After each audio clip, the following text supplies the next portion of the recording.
అవి పేరుకే పెద్ద హోటళ్లు, కానీ అక్కడ ఉండేది మాత్రం కుళ్ళిపోయిన మాంసం, కాలం చల్లిన మసాలాలు, నాణ్యత లేని వంట నూనెలు, చాలా రోజులుగా నిల్వ చేసిన ఆహారం.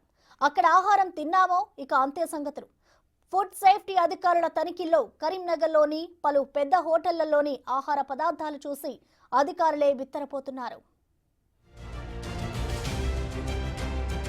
కరీంనగర్ నగరంలో పేరుకు పెద్ద హోటళ్లుగా చెప్పుకునేవి పైన పటారం లోన లొటారం అన్నట్లుగా ఉన్నాయి. అవి హోటల్ కి వచ్చే కస్టమర్ల ప్రాణాలతో చెలగాటమాడుతున్నాయి. కరీంనగర్ లో ఫుడ్ సేఫ్టీ అధికారులు పెద్ద హోటల్లోకి వెళ్లి తనిఖీలు చేయకపోవడంతో హోటల్ యజమానులు ఆడిందే ఆట పాడిందే పాట అన్నట్టుగా ఉంది. కరీంనగర్ లో ఏ పెద్ద హోటల్లోకి వెళ్లి చూసినా కల్తీలకు అడ్డు అదుపు లేకుండా పోతోంది. హోటళ్లలో ఎప్పటికప్పుడు తనిఖీలు చేస్తూ ప్రజల ఆరోగ్యాన్ని కాపాడాల్సింది ఫుడ్ సేఫ్టీ అధికారులు. కానీ కరీంనగర్ లో ఫుడ్ సేఫ్టీ కార్యాలయం ఉన్నా అక్కడ అధికారులు ఉంటారో ఉండరో కూడా తెలియని పరిస్థితి. రాష్ట్ర స్థాయి అధికారుల ఆదేశాల మేరకు Karimnagar food safety task force అధికారులు పలు హోటళ్లలో మెరుపు దాడులు చేస్తున్నారు. దీంతో పేరుగాంచిన పెద్ద హోటళ్లలో కల్తీ ఆహారం గుట్టు బయటపడుతోంది.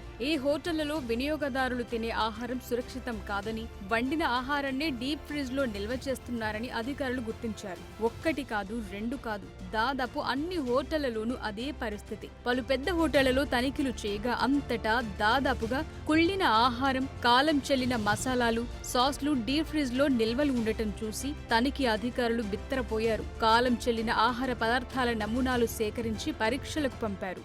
Food safety department task force వాళ్ళ టీం తరపున కమిషనర్ గారి ఆదేశాల మేరకు హోటల్స్ మీద మేము తనిఖీలు చేస్తూ ఉన్నాము.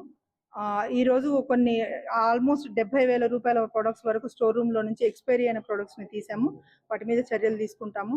తర్వాత ప్రిపరేషన్ ఏరియాలో ఎక్కడైతే ఉందో ఒక 20 నుంచి 25 పదార్థాలు వాళ్ళు వండిన పదార్థాలు లోపల పెట్టడం జరిగింది. వాటన్నిటిని కూడా డిస్కార్డ్ చేయడం అనేది. వీటికి సంబంధించి ఇంకా ఈ కరీంనగర్ లో ఇంకా హోటళ్ల మీద దాడులు కొనసాగుతూనే ఉంటాయి. నాణ్యత లేని నూనెలతో ఆహారం వండటమే కాకుండా వాడిన నూనెలను మళ్లీ వాడుతున్నారు. కొన్ని హోటళ్లలో అయితే జంతువుల కళేబరాలు, ఎముకల నుంచి తీసిన నూనె వాడుతున్నట్టుగా ఆరోపణలున్నాయి. కల్తీ ఆహారం తింటే పలు రోగాలు వస్తాయని ఆరోగ్య నిపుణులు చెప్తున్నప్పటికీ ఆకర్షణీయంగా, రుచిగా ఉండటంతో కస్టమర్లు లొట్టలేసుకుంటూ తింటున్నారు. అనారోగ్యాన్ని కొని తెచ్చుకుంటున్నారు. కల్తీ ఆహారాలు తింటే ఎసిడిటీ, కడుపు నొప్పి, ప్యాంక్రియాస్ సంబంధిత వ్యాధులు వచ్చే అవకాశం ఉంది. క్యాన్సర్ వచ్చే ప్రమాదం ఉంది.